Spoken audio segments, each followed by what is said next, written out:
Welcome to the Magellan Podcast, Navigating Education in the 21st Century. This podcast brings the expertise of Magellan Learning Solutions to the biggest questions and issues in higher education. It is produced and directed by Adam Rank. Podcast theme was written and recorded by Wayne Patton, and it features Magellan partners Wayne Patton, Aaron Traphagen, and Emily Heady. In this podcast, we are joined by Kathy Calvert, Director of Learning Design and Development at Magellan Learning Solutions. Through the dedicated work of the Learning Design team, we help our clients produce quality curriculum that facilitates learning in schools, in business environments, and custom solutions. But what exactly is good curriculum, and how do we help our clients create it? Join our conversation with Kathy and the Magellan partners to learn a little more about how Magellan can help your students succeed. Thanks for another great introduction, Adam, and welcome, folks, to another edition of the Magellan Podcast. We've been away for a while. It's late spring, and it's a busy time for schools, who are primarily our partners, and in turn, it's a busy time for us, but we're excited to be back. For those who are new or who have just forgotten, my name is Aaron Traphagen. I'm one of the partners and the COO here at Magellan, and as always, I'm joined by my business partners, Drs. Wayne Patton, the CEO of Magellan, and Emily Heady, our Chief Academic Officers. Figure we'd start off, since it's been a while. Is there any exciting news or updates you'd like to share with folks, Wayne? Sure. Magellan just celebrated its 6th anniversary, and we had a nice gathering of friends and the team and clients, and just had a night of fellowship and community, and had a good time telling stories about the things we've done. And so that was great. So 6 years down. Recall on the 10th anniversary, the plan is in the spirit of Magellan to sell around the world. So only 4 years before we get to do that. No pressure. I didn't know you would remember that when I said it a few years ago. Yes, I've written it down. I've looked at boats. We're going to do it. So, all right. Well, that's exciting stuff. I know also we're sponsoring a local golf tournament, huh? Yeah, one of our clients, Southside Virginia Community College, has a annual golf tournament where they raise money for scholarships down there. So we're proud to be a sponsor of that this year. I believe that's on June 14th. That's awesome. I know none of us will be participating as golfers. At least speaking for myself, I'm not good enough for that. I've never golfed in my entire life, ever. I think anybody who's ever golfed would say I've never golfed as well. But all exciting stuff, especially the anniversary. It was a good time, and it's great. You know, I think it just reminds me how great Magellan is at relationships, and how much I appreciate the people we've worked with. And so speaking, it wasn't a quiet crowd. It was a lot of conversation and, like we were saying, storytelling and a lot of laughs. So, like we always say, we have a good time doing what we do. And we miss some people who weren't there, but we look forward to it every year. So speaking of exciting things like the party and the golf tournament, we're excited to have a guest with us today, one of the core Magellan team. We've got Kathy Calvert, as you heard, Director of Learning Design and Development, which essentially means Kathy, coordinates all of the work that team does with our clients. Yeah, Kathy was our first full-time employee at Magellan. It was a real coup d'etat to get her.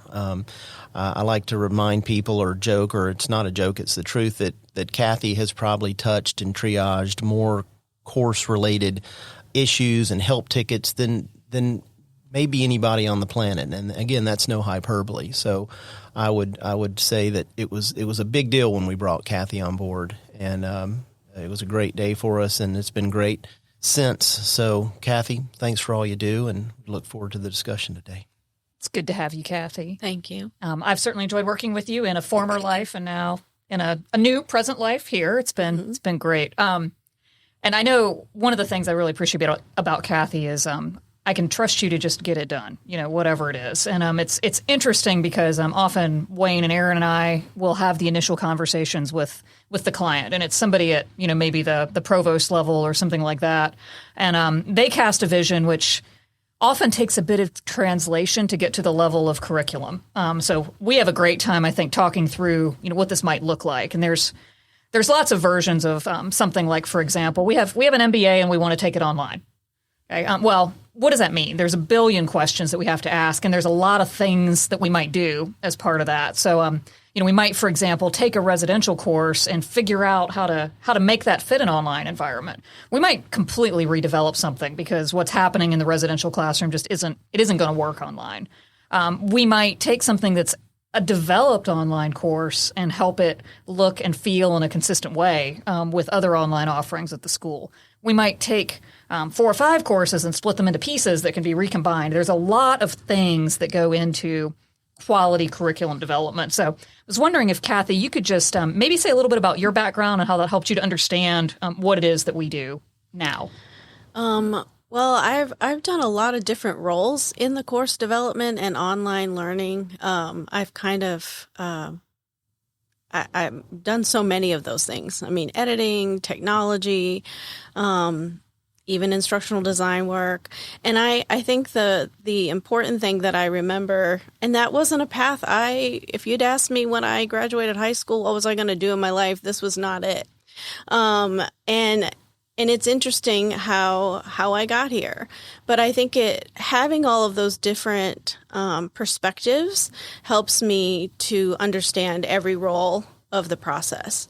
So editor and instructional design, and I have my favorites. I mean, my favorite thing is really problem solving, helping.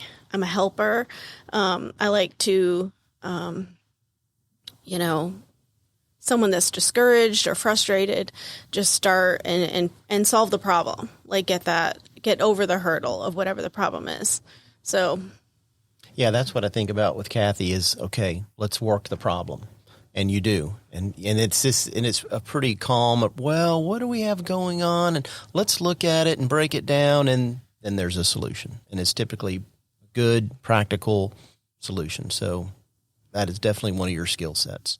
So when I came onto Magellan about a year or so ago, Kathy had to educate me a little bit on what we call our Magellan process. Actually, we call it a number of things, but I think that's what we mostly call it. We won't go into some of the other things, but it's just how we do what we do. It's how we work with faculty members at a school, how we work with program directors to get from that very often ill-defined vision stage to curriculum that really works well in the online classroom. And I know that a lot of that work is done really early. It's done before we even start building something. So, Kathy, I was wondering if you could explain a little bit as far as this Magellan process goes with that. What does that before look like? What does the planning look like? I think the first important step, is really talking with the subject matter expert. So this is the person that, knows mathematics, we'll say, definitely more than I do, or has a love of it more than I do. And so appreciating that person's education, experience, and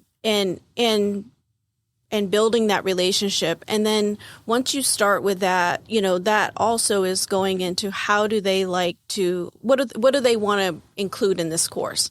What is the course description, that we're going for? What are we trying to accomplish with the course learning outcomes? And what do they see? What's their vision? What do they see for this course?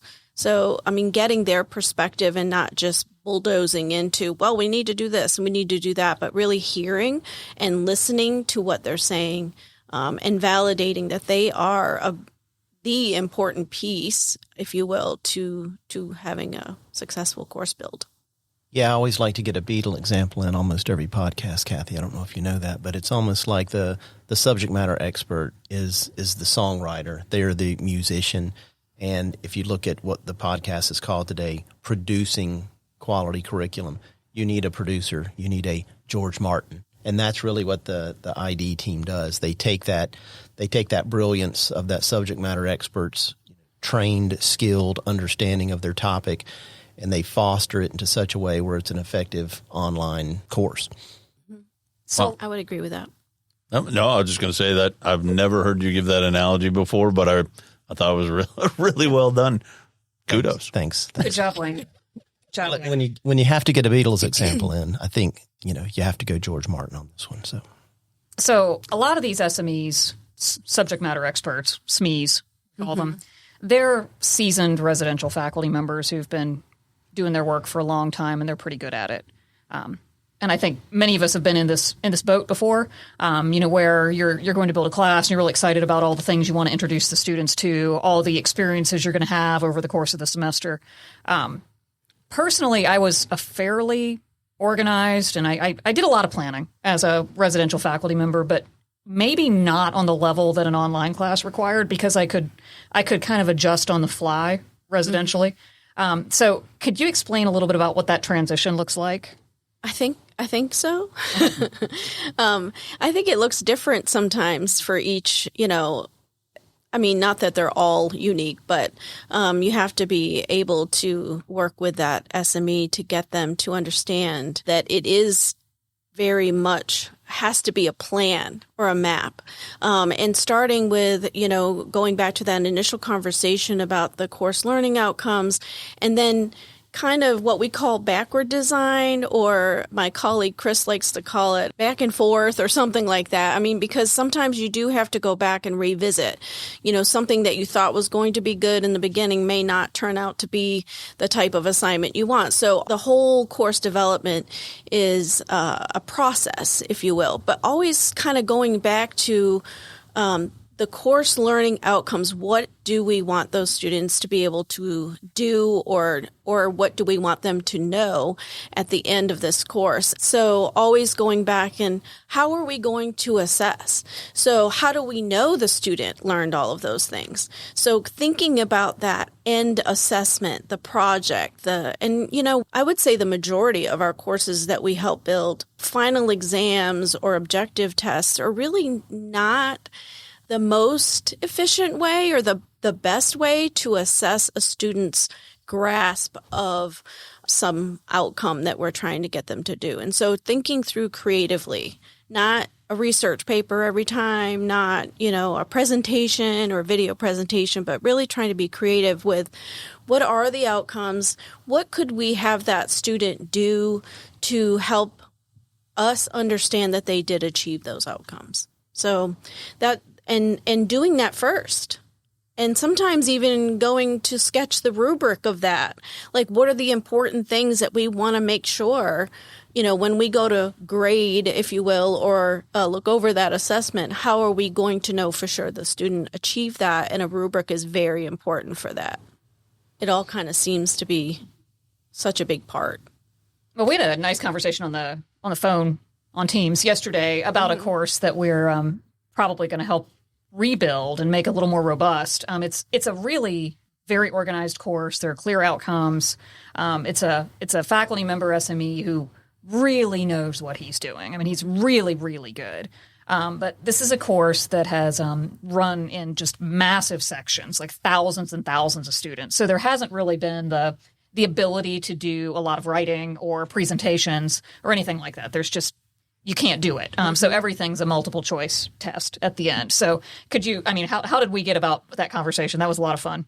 Yeah, I think we were talking about how can we incorporate and give options, right? So depending on what size class you do have, you could have options of assignments that you could assign to the student that would both point back to the right assessment of the CLOs and then the rubrics, making it very easy to evaluate that assessment or that project and see, based on the rubric, whether the student achieved it or understands.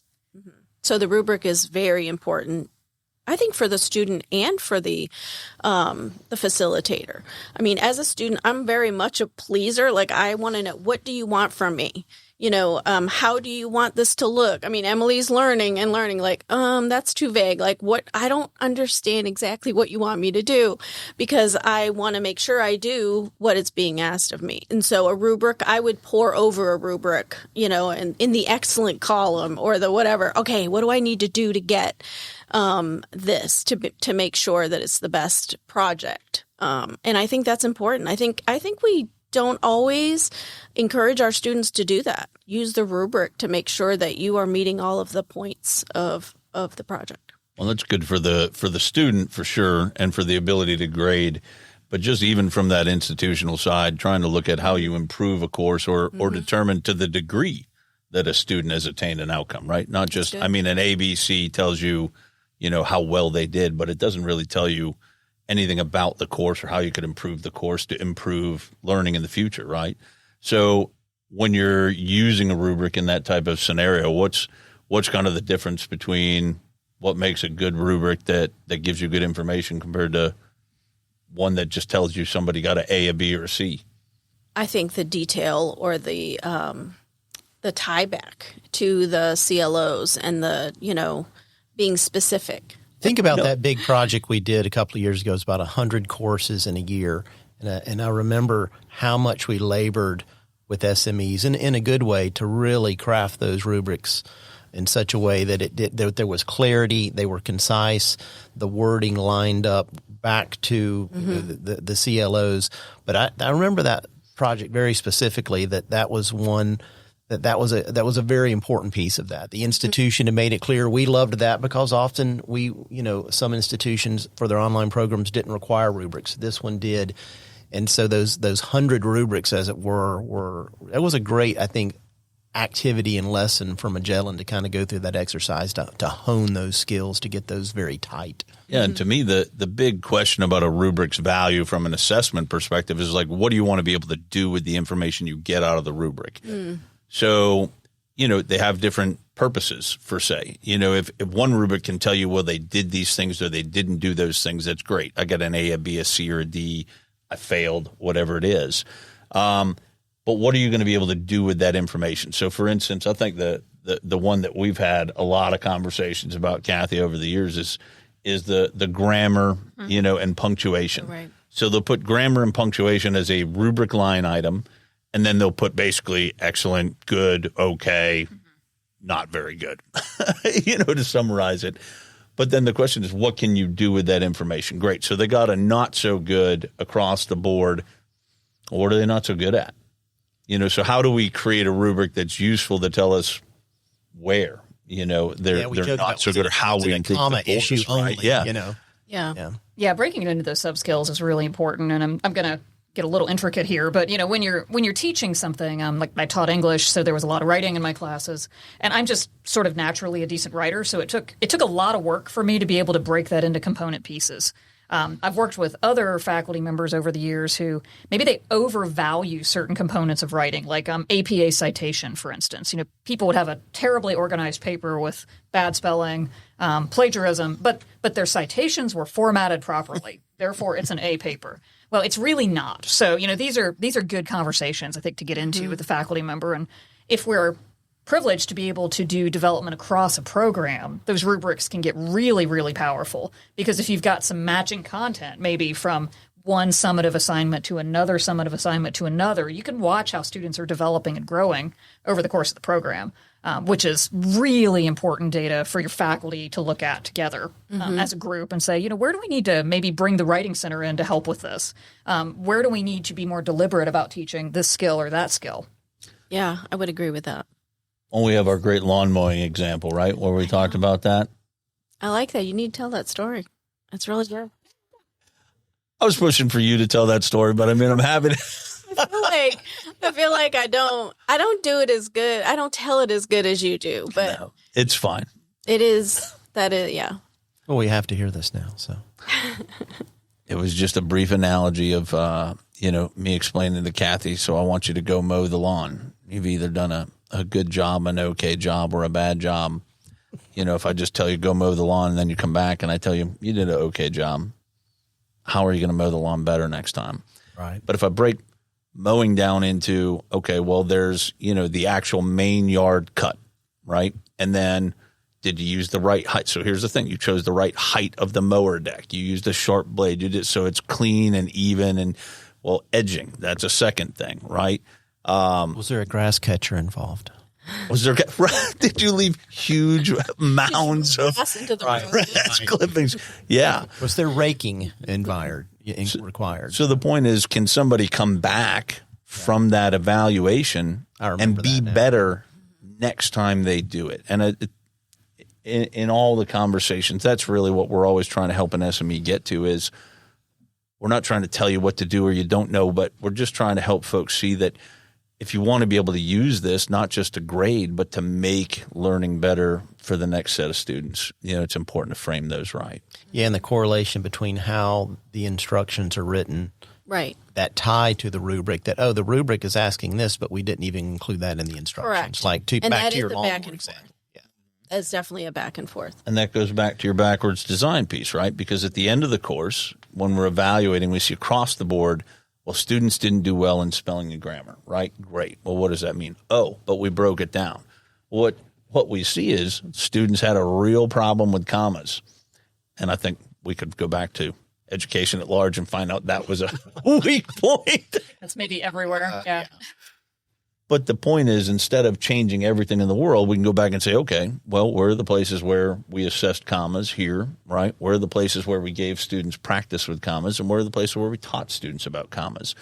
Now, instead of trying to just go in and say, well, we've got to change everything in the course about commas, we can see, well, students need a little more practice with commas, maybe some more feedback, or maybe, you know what, they got one paragraph about commas in there. Of course, how can we expect them? They didn't have enough instruction. And maybe this is a time when an instructional designer could really help out too, because maybe your average history professor could recognize that there are comma problems, but maybe they don't know all the grammar rules, nor do they have time in the course to spend a lot of instructional time explaining comma rules. However, an instructional designer could help find some resources, could make some suggestions about ways to help the students bring in those supplemental skills that maybe the instructor is not an expert on, nor should the instructor be an expert on everything. Yeah, and for those losing interest in the comma discussion, I mean, this can be this can be applied to anything you're trying to teach. You have to determine. They're so fascinating. But it is also, if you keep this part of it tight, and I know Emily and Aaron have a lot of experience as, working in assessment, this is also a key building block in that whole realm. So if you do this right at your institution, your assessment coordinating team is going to be very happy. Yeah, you'll be on you'll be on the institutional effectiveness department's Christmas card list. Is what I was trying to say. Yes. Also means you're going to get voluntold to do a lot of other things. Oh, that's got to be cut out, Adam. We can't let people hear that. Yeah, that's good. That lawnmower analogy is very, very helpful when you're explaining it to SMEs as well. Yep. Now, every time I see a lawn cut that looks terrible, I'm gonna think about pull out your rubric. Yeah, they needed some more guidance. Yeah. Any local landscaping companies that would like access to this rubric, please feel free to contact us. So yeah, I mean this conversation about backwards design, that's really it. But that's maybe one illustration of the way this whole planning, getting to know you, getting to hear about your vision for the course process looks. Kathy, you and your team are really great at meeting a subject matter expert where they are in this. I mean, some you can go right to talking about assessment, and that's great. For others, you may want to say something like, and I've heard you do it, what do you love about teaching? What's the very best thing that happens in this course when you teach it residentially? Or what do you want to make absolutely sure that your students learn over the course of this term with you? And that will get you to the same place. That conversation will get you there. And you all are just masterful at figuring out how to take whatever comes out and translating it into a good plan for developing curriculum that's going to accomplish what it needs to. Let's take just a little break, hear a little bit about our company, and then we'll talk about what this actually looks like when we start building a course. At Magellan Learning Solutions, our mission is to help our clients' educational missions with tailored curricular and operational solutions to help them thrive. To meet the accompanying challenges, the experts at Magellan Learning Solutions offer a full spectrum of services in the areas of curriculum development, operational administration, training and professional development, enrollment and marketing, or custom solutions to niche projects. Whether managing turnkey projects, consulting, or acting as a force multiplier, our experience and relational approach will help your team attain its goals. For all your educational needs, think Magellan. Visit us at thinkmagellan.com today and set up an introductory meeting. All right, so we've talked a lot about kind of what that pre-planning process is, what it looks like to sit down at the front end and work with a subject matter expert, an SME, and think about the course and kind of do that first step of laying it out, backwards design. But what about, as we get into the process and we start talking about what are the components, of constructing a good course or good curriculum that makes sense? I know there's a lot of elements out here. We've got here's the acronym soup here, the ADA stuff, the RSI stuff, things of this nature that are important, to the course. So what are the most important parts of a course as you get into the meat of the work? What are the significant components? What's important?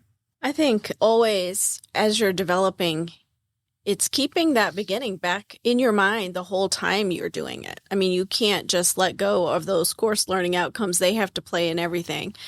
So thinking about the types of content that you want to put in your course.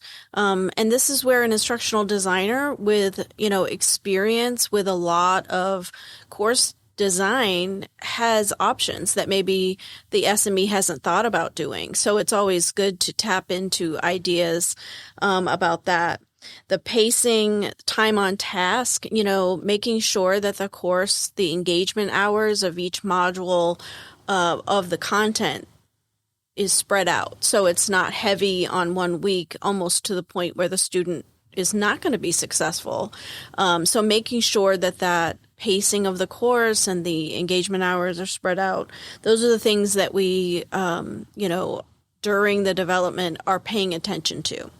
The accessibility pieces, making sure any video content has transcripts or closed captioning, making sure the documents or handouts that faculty want to upload are properly using headings so that any type of screen reader or document reader would read correctly. The RSI piece, I'm going to let somebody else talk about that. That's not necessarily my wheelhouse. I like to make sure that the students and the instructors are interacting. I know that's the big piece. No, I think you've kind of hit it. You have to, there's certain stipulations of RSI where engagement has to happen at a certain robust level, at a certain frequency, and you have to design the course in such a way to give faculty and students that opportunity. So, and then going back to your ADA comment, almost every client we've ever worked with, we've had to really work with them and help triage that situation and try and get them up to speed for those stipulations. And everyone's eager to do that, but it is something that there's a lot of work to still be done on that front. Let's take the first of these, alignment, which is the term we use to talk about everything kind of adhering to the map, right? The course outcomes, the module outcomes, even the assignment outcomes, the assessments, and so on. How do your IDs or you, when you're working with a SME, how do you have those conversations? What do they typically look like? I think, when the SME is writing, if you will, and turn in maybe a section, a module of content, just really there usually is a conversation, especially if something isn't real clear on how that's pointing back. A lot of our tools that we use, whether it be Word documents or other things, are asking for that information. So we're requesting, how does this point back to which CLO does this point back to? Even to which module learning outcome? Is it teaching or assessing or whatever? And then where does that point back to the CLO? So I think that it's a constant thing through the whole process. Every module of content is assessed by that ID to make sure that there's alignment and that there's not some random video or article or something that really has no relevance to the actual course learning outcomes. So it's a process, conversation. So do you more often find SMEs bringing in things that are maybe good to know or fun, but not necessarily tightly connected to the outcomes? Or do you find that maybe you've got outcomes, but there just isn't enough content around them? In my experience, I think it's more there's not enough. So there may be an orphaned CLO that's or very weak. This might touch on it a little bit, but maybe we need to go into that a little bit more. I would say it's random that we get this random piece of content that really doesn't align. And not that as long as it has some relevance, if it's not a heavy week, we're not going to say you can't use that. We just might point out that this might be a weak And I think it goes back to adding too much and pulling that student away from what is the core information that we want to teach them or the cognitive load. Yeah. So. Well, we've all had that residential course, right, where you bought the $100 book and never used it because it was never required, right? But that's kind of easy in those environments. It's just never part of the assignment. But when you put something in the list, for reading online, suddenly these folks are compelled. And if it's just a nice to know information, like Emily said, then, you're creating that extra burden and you're kind of distracting. One of those things that I know you guys do a great job of is just adding those introductions, so that even before reading, we're asking SMEs to say like, hey, point out what are the key things a student should be looking for in these readings versus, hey, here's 50 pages. Go memorize it all. So, helping direct their attention. And that goes back to our Cognitive Load podcast, right? Which y'all can listen to on the website. But yeah, I mean, two big connections with that. There's kind of positive cognitive load, right, which is that you want them to use mental space, putting information in the right spots. And a really strong alignment with an explanation of why they're learning something or what it's going to be good for later really helps with that. It helps their internal filing system. And minimizing extra content also means they aren't wasting brain space on things that just really aren't needed at this point. That being said, like you said, if it's a light week, if it's an announcement and something cool is happening, if you want to talk about the World Series, why not, right? That's a great time to connect with students, but it's not something that we're saying is tied to the course content, and the students understand why it's there. Right. I think one of the examples of I love the introductions that we ask for. That is sometimes a bit of some friction, if you will.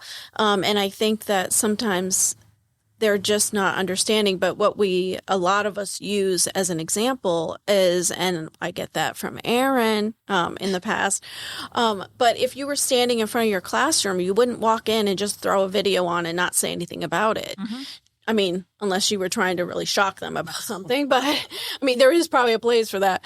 But generally speaking, you want to explain to your students, hey, today we're going to, and I say to get a good, close your eyes, use your phone, record. What would you say to your students if you were standing in front of them, explaining why you want them to read or watch this video? And then edit, once it's in text form, just edit that. So I think that's one of the and I think that does click sometimes, more often than not, like, oh, okay, but they do get hung up on that. Why do I have to do that? It's in the course. They should just know to do it. And I'm like, it just helps that student connect everything. Yeah. I'm a why girl. I want to know why. I used to get in trouble with my daddy for asking why when I was told to do something. And there's a time for why. I've learned that. But, I want to know why so I can really embrace it. We've talked a lot about this. I mean, I think we've all sat through software demos where, somebody who understands the software very well immediately starts explaining how to operate it without explaining maybe how it's structured, what it's good for, how it thinks, how you might approach a real world problem. Yep. And personally, I need that because I can't memorize, 50,000 disconnected steps that don't fall into any sort of order for me. And I don't think you're unique in that. Yeah. I get very angry when I sit through one of those, though. Yeah, I think those introductions are a nice feature of the Magellan model of what we do. I mean, we give the student through an introduction of readings, video, activities, assignments that always give them that context. Here's what this is for. Here's why we're doing it. It's quite brief, but it just helps them connect. Oh, this connects back to the video I just saw, or this reading now ties to this activity. It just connects things together. And it can be more or less supportive depending on the level of the course, right? Sure. Maybe in a 100 level course, you're providing a little more, what would be that, foot stomp during the video in class, right? Maybe a little less of that in your graduate courses. So it looks different.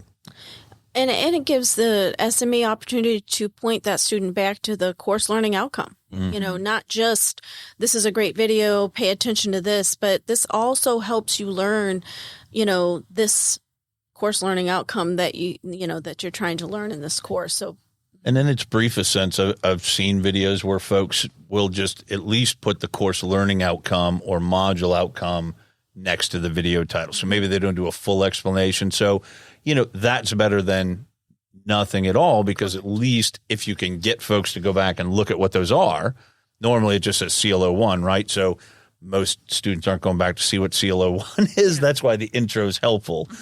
But if they go back and they can see that's what I should be paying attention to, that's really all we're doing, is just helping them make that point. Something else you talked about that I think is super important. What about pacing? Can you expand on like the concept of pacing in the course and where that's valuable, or what that conversation looks like talking about that? I mean, I think just making sure that we're spreading it out, if you will, making it doable for that student so they're not overwhelmed, making sure that we're including the teaching, the practicing, of concepts that they're learning, and then the assessment as well, but just not clumping too heavily. I mean, chunking is part of, how are you going to spread out these topics? And some topics are heavier. Some topics need more time. They're more complicated. So you may have one chapter that you're going over in the textbook that week. You may have, 4 videos, because it's going to take that to teach that concept or whatever, but being careful to pace it out so that the student, it is doable in whatever time frame, right? So 8 weeks, 16 weeks, 4 weeks. We've done 5 weeks, yes. 12 weeks. Yeah. And I think the other that brings up the whole concept of engagement hours, right? And if I have an 8-week course, I'm going to teach it in 4 now, so I need to take out half the content. No, because all that content we just built for 8 weeks covers all of the course learning outcomes and assessing them. If we take something out, they're not going to learn the outcome that we're trying to teach them. So that's a big one. I mean, we have those conversations often.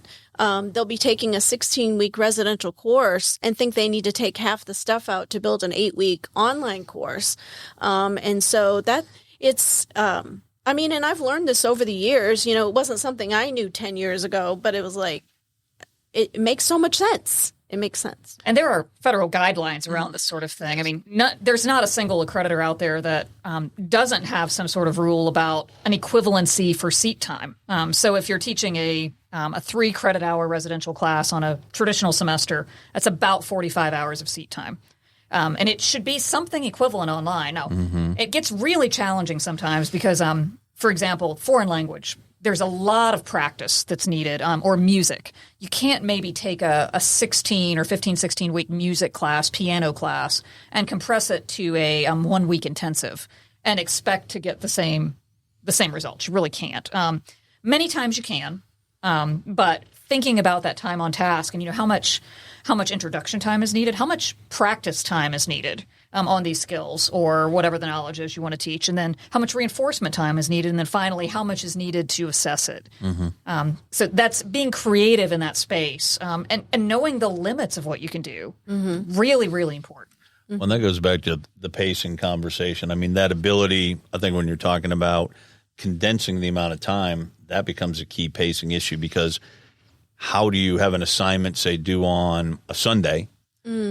Well, students need the feedback on how they did on that in order to go to the next place. So, I mean, like you're talking about, that's something that folks need to think about. And I know your team does a great job with helping people pick this out. Like, so do they need this information before they move here? Well, maybe you need some space between these things, or you need to think about how are your faculty, like we talked about before. Sometimes we forget about the faculty element in this too.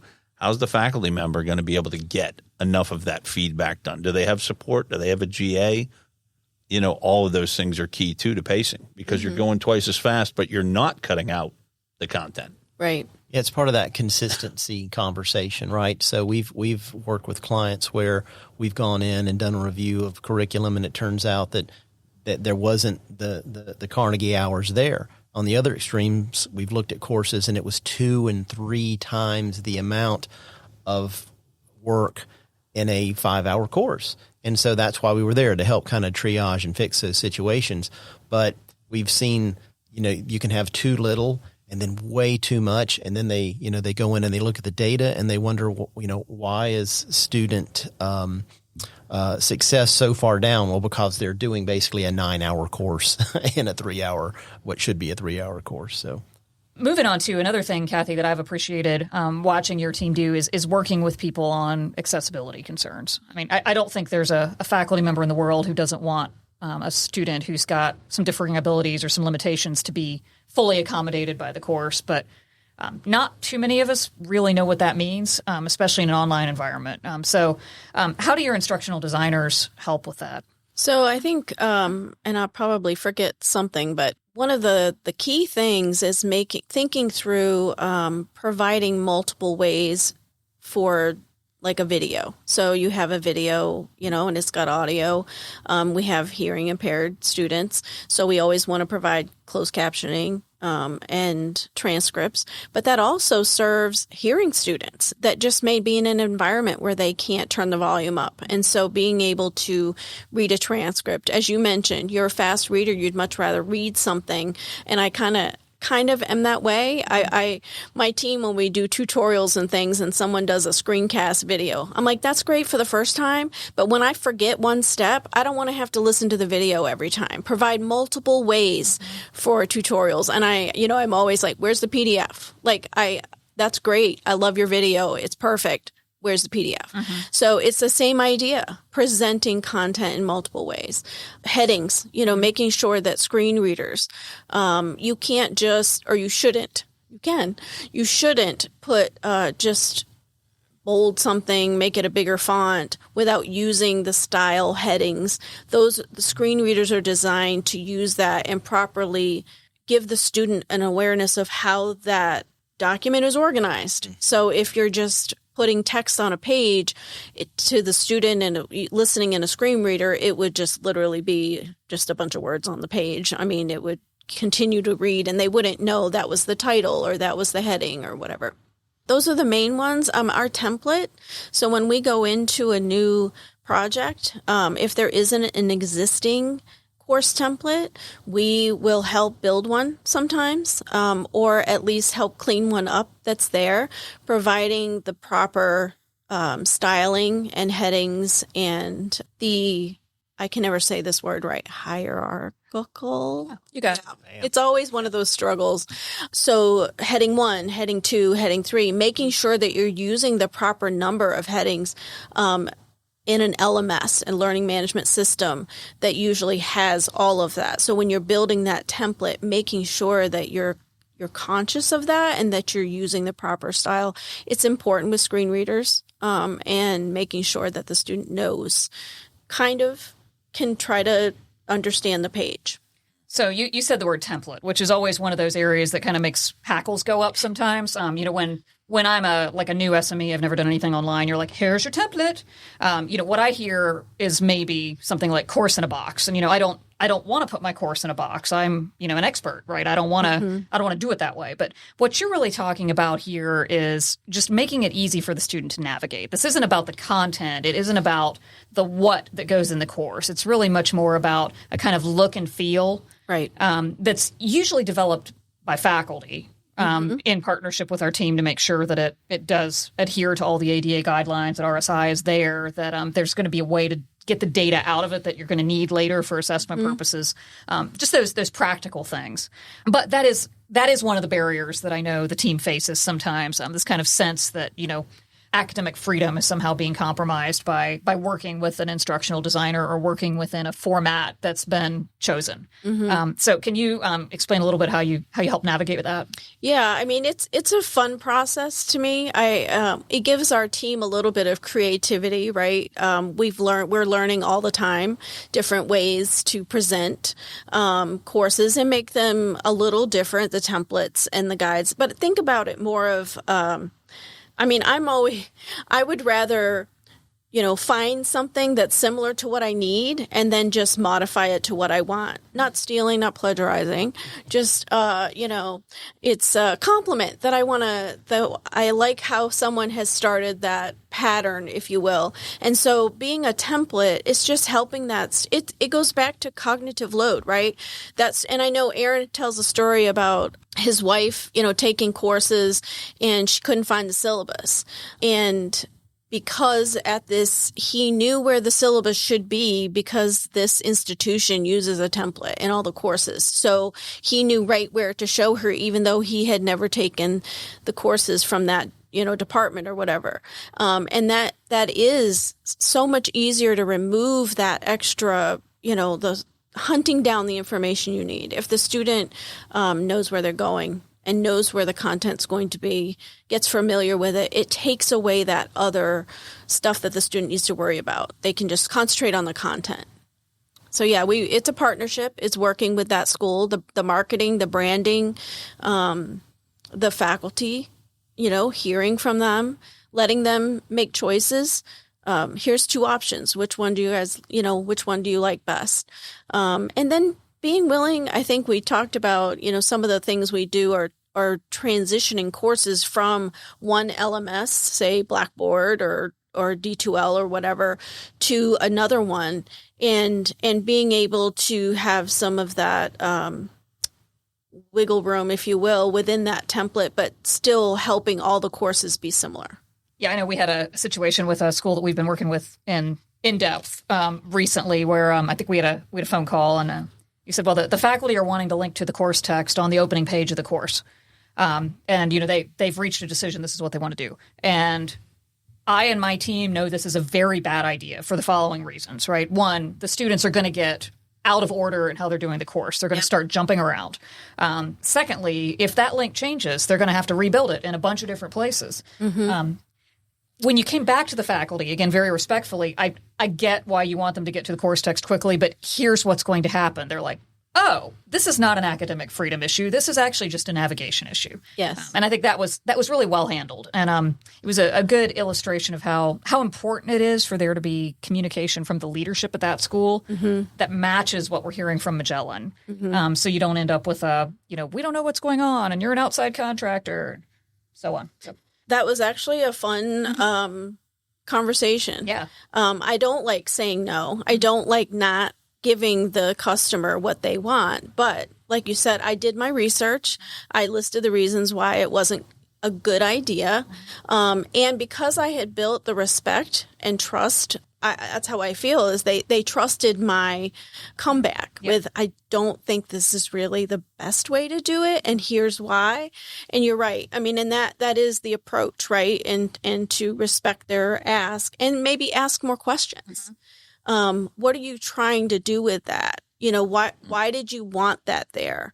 And that's part of, the respect of what they're wanting to do, and then, offering experience. I think that's a good example of sometimes there are some barriers to communication or to getting the development of a course done, so what do we do there? Time and time again, especially when we're going into school where it's been, as Wayne likes to term it, the Wild West, in regards to places. There's some places that have just gone online, and here is the LMS, and y'all go ahead and build your courses, throw it in there. And often that's when those schools are ready to say, okay, we need to be ready for, expansion. We need to be able to do this at scale. Can you guys come in and help us? But there are all sorts of things that can impede the ability to kind of work with those folks and whatnot. So what are some of the big obstacles or issues we run into when we go through this process?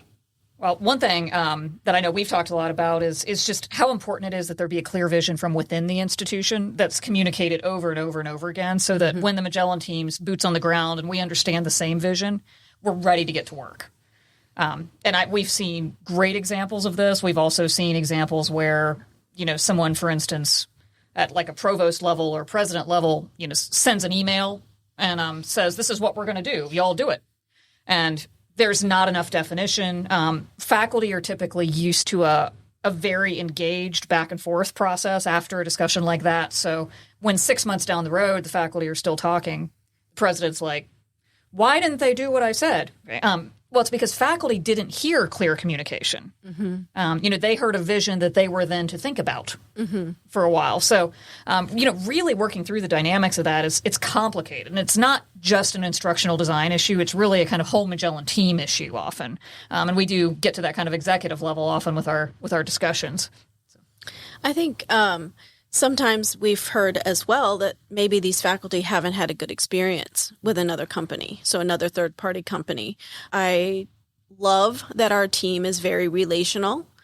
We do care. We do care about the school and the outcome and the success of the program that we're building for them. Not just we're going to, this is our service agreement, check, check, check. We did all these things, but really caring that they are all successful. And so working through those, I think it's important, the successful things that we've done is that I have built a relationship with the administration and that we have regular, 30, 40-minute chats about the progress and where we are, and that we have that someone at the institution that can be that bridge, because we are outsiders, right? I'd like to think by the time we leave a project, we're not outsiders anymore. They forget that we're outsiders. They think we're part of them because we pride ourselves in that relationship building.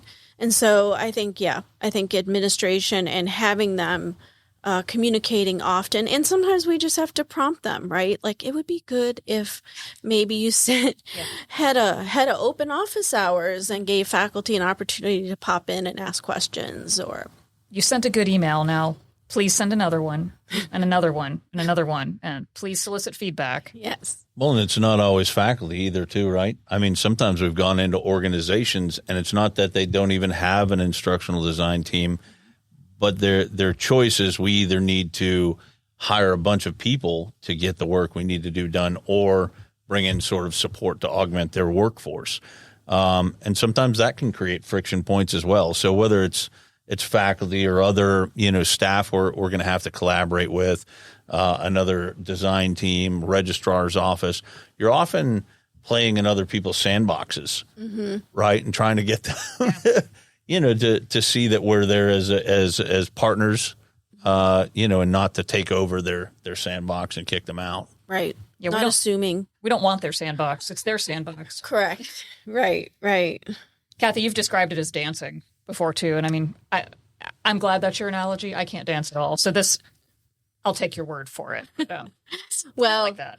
I can't really dance either. But I think of it like a ballroom dance, like those old movies with Fred Astaire and Ginger Rogers. And I love those movies. I love watching those old movies, but it's, sometimes the SME, you want them to lead in the conversation, in the planning of how do you want your course to look. But then there's times that as the ID, you might want to try to steer them in a little bit different direction, because we know that, it might be better and better for online learning where that faculty member may not have that experience. So it's kind of a dance, a ballroom dance to get them without falling off the dance floor, without falling down, but get them to where we need to end up at the end. So it's kind of a dance, give and take, back and forth. Well, that makes sense. I mean, with them leading clearly into areas of the content, things related to their area of expertise and specialty, and they're just trying to help people see that, hey, there's then these other areas where that's also our place. And probably those transitioning from somebody's content from a course they've taught physically on a campus for years is one of those places I know that's always the hardest, right? Especially because they may have an assignment they've done 50 times a year. This is what I do. They want to take that assignment, just put it in the course the way it is. It's worked for all my students for years, but there's a difference between giving them that identical assignment or giving them an equivalent assignment that helps them achieve those outcomes, and being able to work through something like that. Is that something that's pretty common? I mean, how do you guys approach working with an SME in like a... It is pretty common. And I would say, going back to communication skills, sometimes it's not settled in that one conversation. Sometimes, as I do with my husband sometimes I just say something and then walk away and just let it kind of sit there for a while, and then, revisit the next day, and maybe the next week when you have a conversation with your SME, and maybe you as the ID do some more research, figure out some suggestions that might please everyone. Be good for the student, be good for the course, the engagement hours, or whatever is the hurdle that we're trying to overcome. And sometimes the SMEs had time to think about it, and they realized that our approach, if we're approaching it correctly, is not to tell them what to do. It's just to help guide them. So, I mean, sometimes it's lob it out there and just let it fly, and then revisit the next week. And so it's all about communication skills. And I talk to my team every week and give them pointers, and we share experiences to help each other. Yeah, and I mean, it's really rewarding to watch it. And I know sometimes we get to the end and we just kind of say to each other, look at this course. This is a beautiful course. And that feels really good. I think it especially feels good when, with campuses maybe we've worked with for couple of years or whatever, they start to get a kind of a set of course offerings that are all beautiful, and that it's like not one couple dancing, right? It's a whole room full of people that know what they're doing, and that's pretty amazing. And then eventually the orchestra starts to feel like they're of a piece with the dancers, and you've got a whole campus that's, to switch the metaphor, kind of firing on all its cylinders. I don't know dancing, I know cars. Cars are much easier for me. And everything's going purposefully in the right direction, and it feels really good. But so much of the work of making that happen is really with you guys, and it's the day in, day out communication between the instructional designers and the faculty, who really are the engine of the machine that is the campus. And I think that's a beautiful thing to watch that happen. I would say, too, one of the things is the challenges is helping them understand the timeline and how crucial it is. We give them plenty of time. We've done this a lot. We know what is a good, comfortable timeline, depending on what that SME has other in their life going on, right? That could interfere. But being straightforward at the beginning of the project, letting them know how much this is going to take, how many hours, because they really have no concept. And so trying to help them see, like, this is going to be, we're going to ask you for a lot of good stuff. I remember an SME that she said, I cried. I hated this process. I thought it was, I did not agree with it most of the way through. But that's the best course I've ever built in my life. And she goes, I understand the process now. I understand why we did it the way we did it. But it was, and even our own Chris, when I was his ID, when he was an SME, he said he just didn't get it. He was like, the whole time, like, I'm going to do what she says, but I don't think it's the right thing. He said, and it was really a good course when we're done. And he goes, I understood the process. And it takes them a few weeks. It takes them a few months sometimes into the process to really get a grip that this is really going to work. No, so I think this is a great conversation. I think we could probably go on for hours kind of talking through these things. This is what we do, all day, every day. I mean, primarily Kathy's team, and we jump in and have some conversations with them about it here and there. But maybe any last thoughts as we kind of wrap things up from folks? I mean, yeah, I think Emily's point about once these things really start to, when the orchestra is now playing along and everyone's dancing, and at the end of the day, when schools start to put together, with our help, a curriculum that is good, that students are going to get in, that makes sense, they're going to be able to navigate, that's part of that other podcast. It's part of that crucial ecosystem that we talked about, where if you have, quality courses and an operational system, and you touched upon this, a little bit of marketing and branding, and you have a teaching policy that's in line with RSI. Institutions that have all of those, to use your car example, those cylinders firing, they're most often successful. They're the ones that are out there, and it's a nice complement to that institution's residential program. They have a healthy, vibrant online wing, if you will, that kind of gives the whole institution lift. But it starts with this piece we've talked about. You got to have quality content. Well, thanks, Kathy. It's a pleasure to work with you. Yeah. Thank you for having me. I like talking about it. I love my job. Clearly. I love what I do. Well, we have appreciated having you here, and we appreciate people for listening to the Magellan podcast. We look forward to talking to you all next time. Thank you for listening to our conversation with Kathy Calvert. If you enjoyed the podcast today or found it helpful, follow us on iTunes, on Spotify, or where you listen to podcasts, and listen to our other episodes. Leave a review and let us know what you think. If you or your school is looking for help with RSI, your online ecosystem, curriculum, or course development, think Magellan. Our team would love to help. Reach out to us at thinkmagellan.com. Thank you for joining us on the Magellan Podcast, Navigating Education in the 21st Century.